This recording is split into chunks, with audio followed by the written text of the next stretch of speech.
ശ്രീകോവിലോ പ്രതിഷ്ഠയോ പൂജയോ ഇല്ലാത്ത ദക്ഷിണകാശി എന്നറിയപ്പെടുന്ന അതിപ്രസിദ്ധമായ ഒരു ക്ഷേത്രമുണ്ട് കേരളത്തിൽ. ഓച്ചിറ പരബ്രഹ്മ ക്ഷേത്രം. ഒരു സാധാരണ ദിവസത്തെ ജനത്തിരക്കും ഭക്തിസാന്ദ്രമായ ചടങ്ങുകളും കണ്ടാൽ അറിയാൻ കഴിയും ഓച്ചിറ പരബ്രഹ്മമൂർത്തിയിൽ സ്വദേശികളും പരദേശികളും എത്രമാത്രം വിശ്വസിക്കുന്നുണ്ടെന്ന്.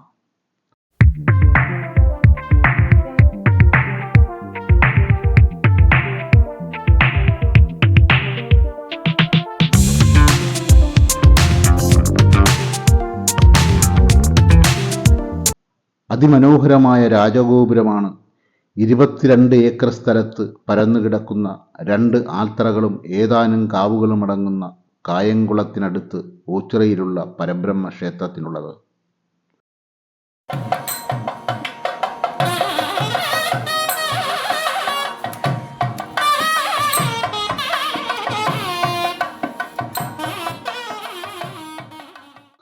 അതിപുരാതനമായ ഒരു ക്ഷേത്രമാണിത്. ചുറ്റമ്പലമോ ശ്രീകോവിലോ എന്തിനും പ്രതിഷ്ഠ പോലുമില്ലാത്ത ക്ഷേത്രം. ജാതിമത ഭേദമില്ലാതെ സകലർക്കും ദർശനം നൽകുന്നു എന്ന പ്രത്യേകത കൂടി ഓച്ചിറ പരബ്രഹ്മമൂർത്തിക്കുണ്ട്. പുരാതന കാലം മുതൽ നിലനിന്നിരുന്ന കാവാരാധനയുടെ ശേഷിപ്പാണ് ഓച്ചിറയിലെ ഈ ക്ഷേത്രവട്ടങ്ങളെന്ന് ഊഹിക്കുന്നതിൽ തെറ്റില്ല.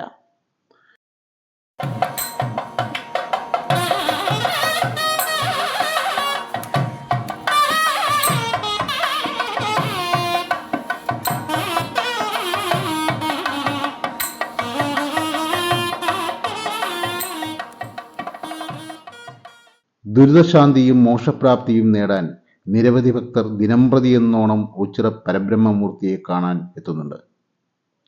ഭക്തരെ പരബ്രഹ്മ സന്നിധിയിലേക്ക് സ്വാഗതം ചെയ്തുകൊണ്ട് അലങ്കരിച്ച കാളകൾ നന്ദികേശ സങ്കല്പത്തിൽ ക്ഷേത്ര കവാടത്തിൽ കാണാൻ കഴിയും. നന്ദിയുടെ അനുവാദവും അനുഗ്രഹവും വാങ്ങിയാണ് ഭക്തർ ക്ഷേത്ര കവാടം കടക്കുന്നത്.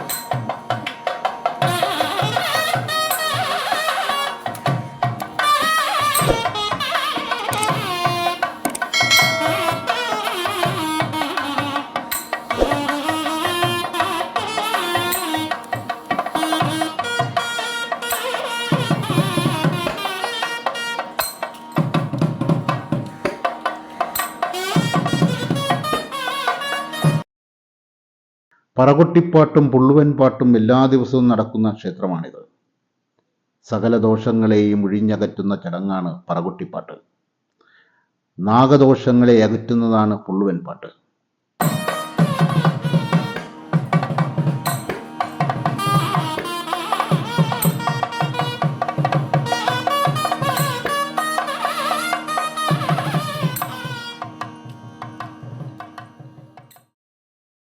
മറ്റു ക്ഷേത്രങ്ങളിലൊക്കെ ഉണ്ട്, അവിടെ ചെയ്യുന്നതിലൊക്കെ ഉണ്ട്. ഹരിപ്പാട്.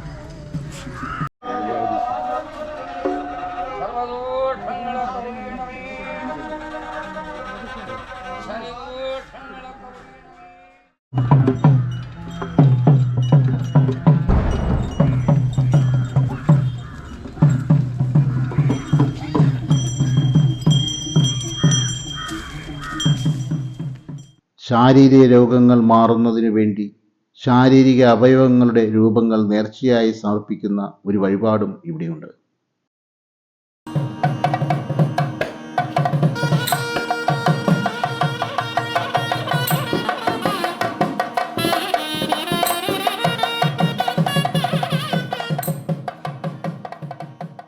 വൃശ്ചികം 1 മുതൽ 12 ദിവസം നീണ്ടു നിൽക്കുന്ന ഓച്ചിറ 12 വിളക്കാണ് പ്രധാന ഉത്സവം.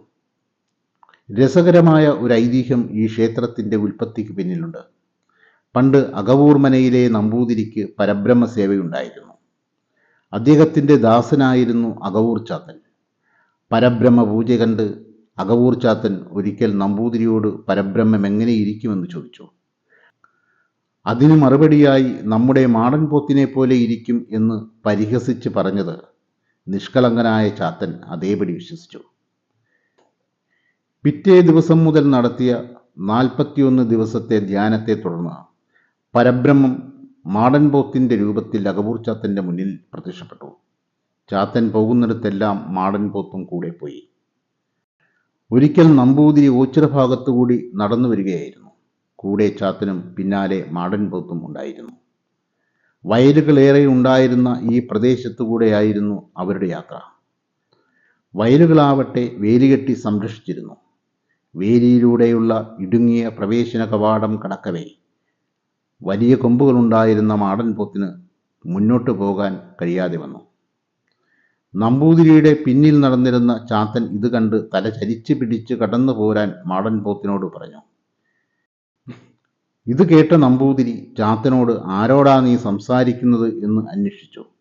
നമ്മുടെ മാടൻ പോത്തിനോടാണ് എന്നായിരുന്നു ചാത്തൻ്റെ മറുപടി. നമ്പൂതിരി തിരിഞ്ഞു നോക്കിയിട്ട് ചാത്തനെ അല്ലാതെ വേറൊരാളെയും കണ്ടില്ല.